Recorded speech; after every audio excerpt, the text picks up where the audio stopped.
Oi pessoal, tudo bem? Bom dia! Como que vocês estão? Vamos continuar estudando o Livro dos Espíritos?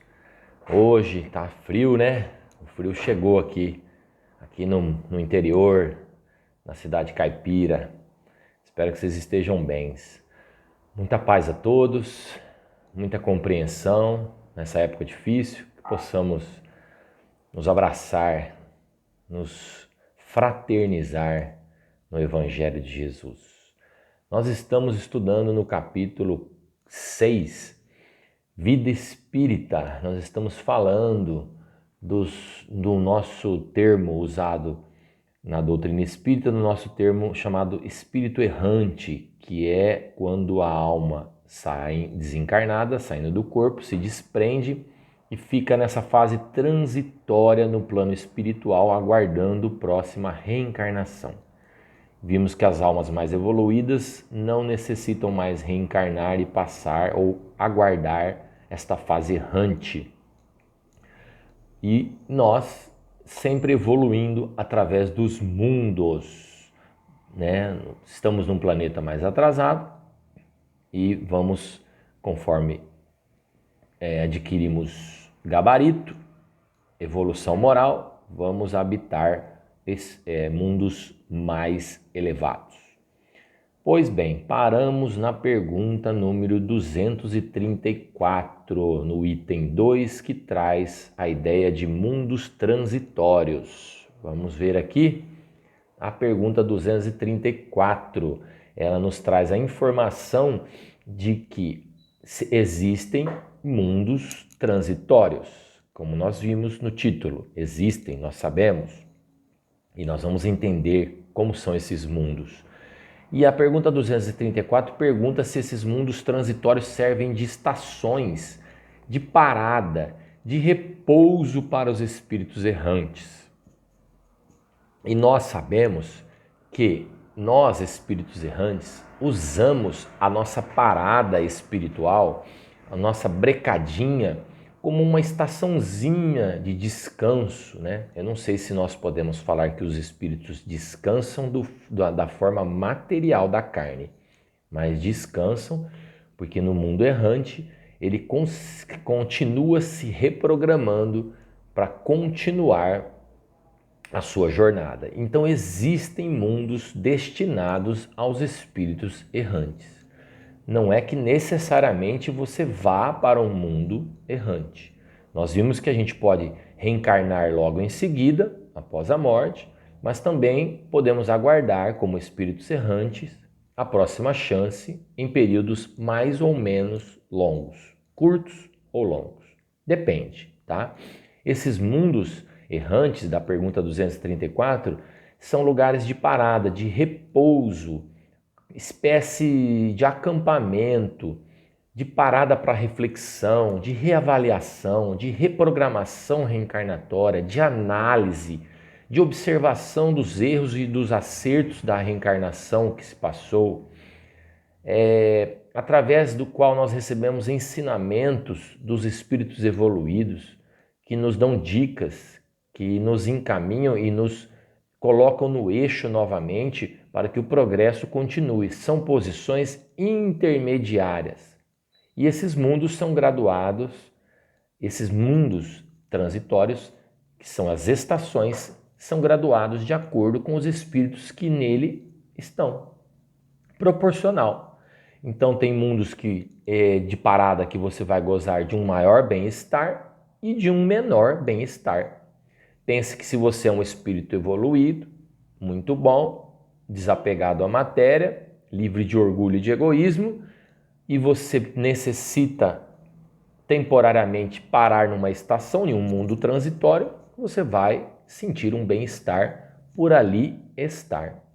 Se você é um espírito atrasado, apegado à matéria, enraizado nos prazeres materiais, você pode estar num mundo transitório onde você vai estar sofrendo arrependimento e amargura.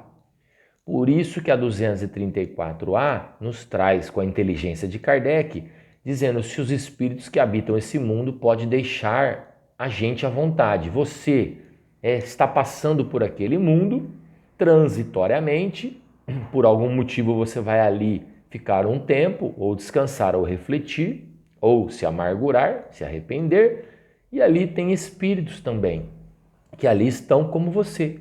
Então a pergunta de Kardec é muito cabível. Esses espíritos que ali estão deixam a gente à vontade. Eles não podem nos prender ali, tá? Somos ali, como o livro fala, aves de arribação, descendo numa ilha para recuperar as forças e seguir avante, seguir em frente. É a 234A que nos traz essa ideia e esta explicação. E como eu disse, nesses mundos transitórios, nessas estações transitórias, os espíritos podem progredir, podem ter ciência, clara evidência dos erros e dos acertos cometidos. É como se fosse um reajuste de rota. Você vai ali refletir onde você errou, onde você acertou, onde você tem que melhorar e onde você não pode mais errar.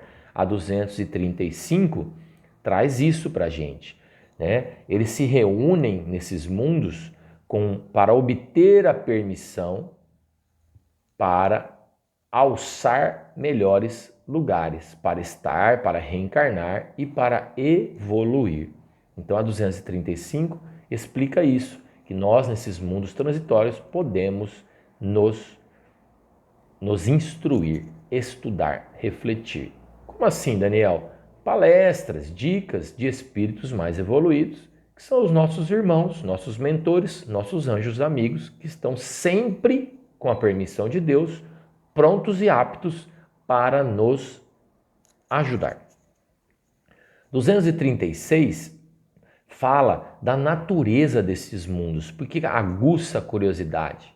Se você fala em mundo transitório, que você vai ali no estado errante, como espírito errante, parar ali, quem está ali habitando ali? Quem está morando ali? Que tipo de mundo é esse?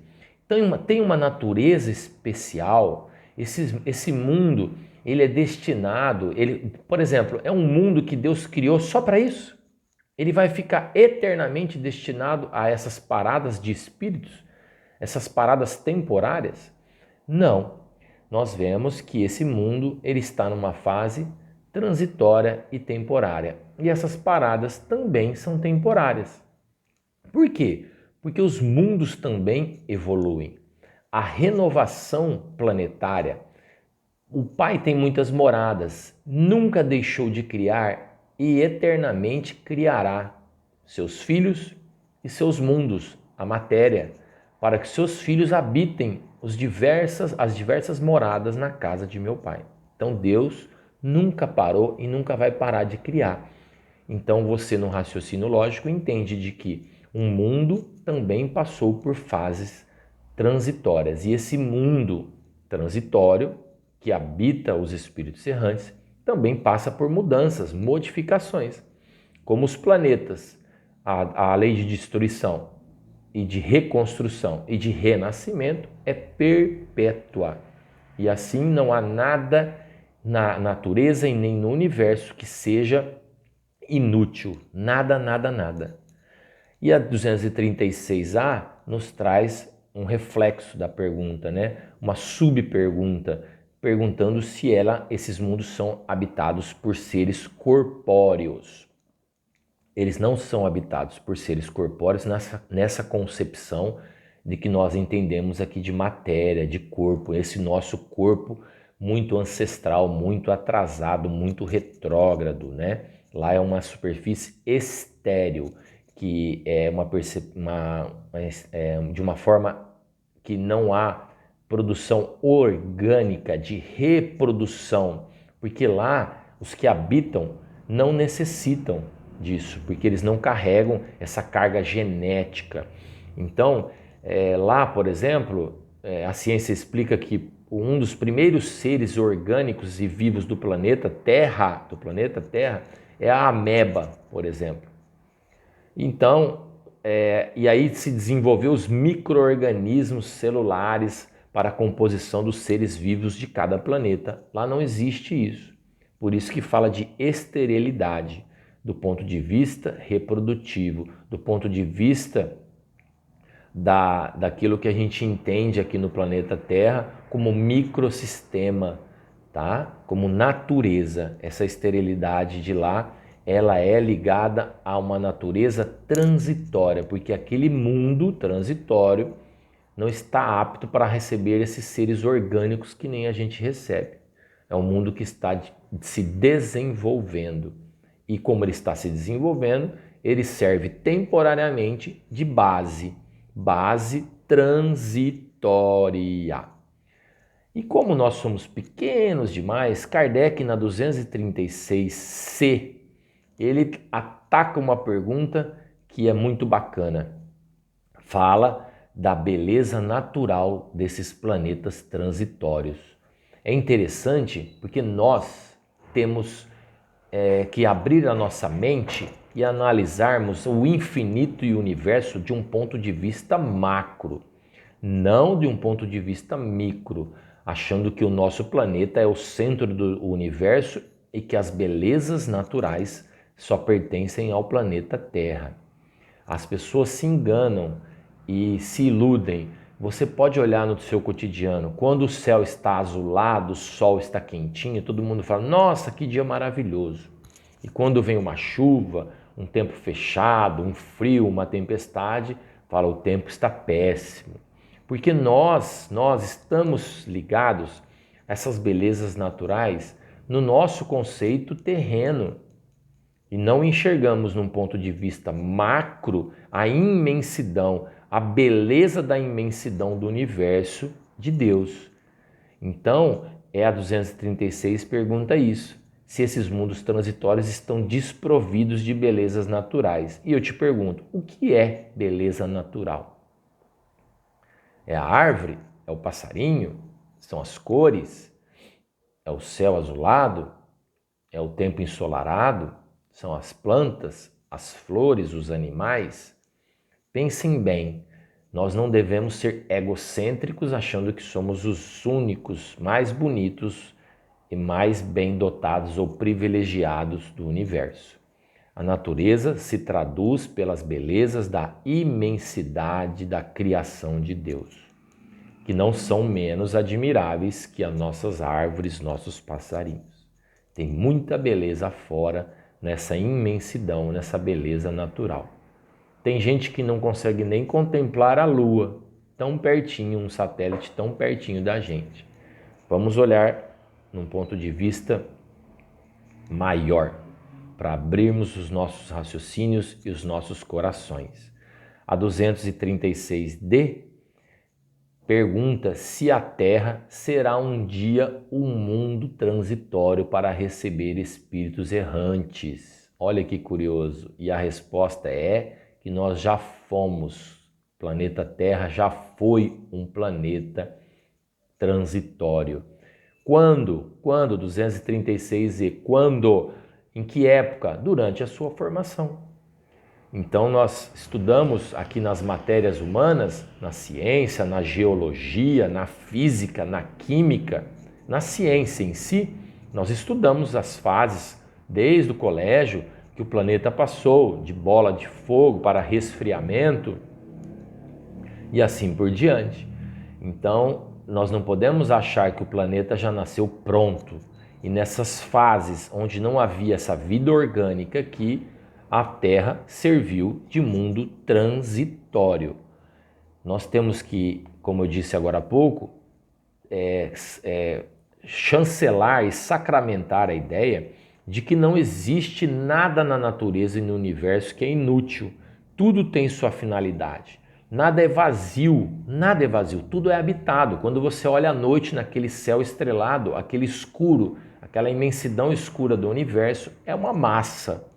É a massa, é o nosso fluido cósmico universal. Não existe o nada, os planetas não estão pendurados, eles estão dentro de uma matéria. Então tudo é habitado. Assim, durante a longa série dos séculos, o homem foi aparecendo na Terra. Aos poucos, as camadas geológicas, a formação dos primeiros seres orgânicos sobre a massa, sobre o nosso planeta, foi acontecendo. Há estudos que dizem que o primeiro ser orgânico é a mônada, se eu não me engano o termo é esse, mônada, que é uma espécie de ameba, que foi ali que nasceu um ser unicelular, o primeiro unicelular, nesse mundo que era árido, cheio de caos, de elementos químicos e físicos que se confundiam. Olha a perfeição de Deus, preparando o planeta para que seus filhos espíritos usassem a carne orgânica para entrar no planeta Terra. Olha quantos anos e séculos precisou desenvolver para que houvesse a vida orgânica, porque a espiritual já existia. E esses seres que habitavam o planeta nessa fase errante não eram orgânicos, não tinham necessidades físicas que nem nós temos nos dias de hoje. Era o planeta para refúgio, para parada. E Deus quis que fosse assim, porque tudo na criação de Deus tem uma utilidade, uma utilidade. Bilhões de mundos no universo circulam na imensidade e nós, os seres humanos, cheios de egoísmo, num mundo de provas e expiações, achamos que somos os únicos. E quais seriam as utilidades dos outros mundos, dos outros planetas? Há revistas científicas que dizem que na nossa galáxia, por exemplo, se a gente tirar da galáxia todos os planetas, ainda resta 70% de massa. Então nós olhamos no céu, nós vemos a imensidão da criação de Deus. Seria uma suposição absurda, incompatível, inadmissível achar que nós somos os únicos planetas habitados ou com vida material. Vida material, às vezes, desse jeito que a gente conhece, mas existem outros tipos de elementos, de matéria, em outros planetas. Aqui nós respiramos uma matéria, um elemento chamado oxigênio, que alimenta esse tipo de corpo, esse robô carnal. É esse elemento genético que vive através do oxigênio. Em outros planetas é de outra forma. Então, cada estação, cada planeta foi criada por Deus maravilhoso, nosso Pai, bondoso. Nos seus mundos fixos ou transitórios, não importa, Deus não para de criar nenhum minuto sequer. Reflitam sobre isso, a grandeza de um Pai Criador, o Eterno, o Pai que está nos céus, o nosso Pai Criador, que nos traz sempre chances renovadas de reencarnarmos, de voltarmos para as estações e escolas da vida, na matéria, nos planetas, com um só objetivo, de chegar à perfeição. Quando a gente morre e o caixão não tem gaveta, a gente se depara do outro lado com a imensidão da criação de Deus e se arrepende por não ter aproveitado a passagem aqui. Muita paz a todos e no próximo vídeo a gente vai retomar da pergunta 237 sobre as percepções dos espíritos, as sensações dos espíritos e os sofrimentos dos espíritos no mundo espiritual, na fase errante. Será que nós levamos percepções daqui para o lado de lá? Um grande beijo e que Jesus esteja conosco.